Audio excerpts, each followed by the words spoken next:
நம்ம வளர்ந்துக்கிட்டே இருக்கிறோம் பாருங்கள். ஏதாவது ஒரு பெரிய நெருக்கடி தேவைன்னா ஆட்டோமேட்டிக்காக பயம் வந்துடும், ஒரு கலக்கம் வந்துடும், ஒரு பீதி வந்துடும். சரிங்களா? ஏதாவது ஒரு உடம்பு சரியில்லை, சிம்டம்ஸ் மோசமாக இருக்குன்னு ஒரு பயம் வந்துடும், பீதி வந்துடும். இதெல்லாம் ஆட்டோமேட்டிக்காக இதெல்லாம் போகும். இதனை புரியுது?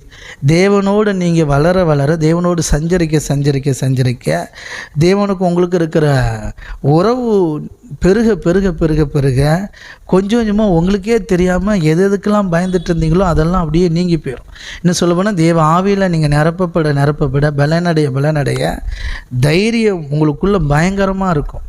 எதுக்கும் பயப்பட மாட்டீங்க, எதுக்குமே பயப்பட மாட்டீங்க. காசுக்காக பயப்பட மாட்டீங்க, ஆமீன், சரீர சுகத்துக்காக பயப்பட மாட்டீங்க. என்ன வந்தாலும் பார்த்துக்கிடலாம் அப்படிங்கிற ஒரு இடத்துக்கு வந்துடும், ஒரு ரொம்ப திடமான ஒரு இடத்துக்கு வந்துடுவீங்க. எத்தனை புரியுது? ஆமேன், ஹல்லேலூயா. இதெல்லாம் இருக்குது பாருங்கள். ஆமேன்.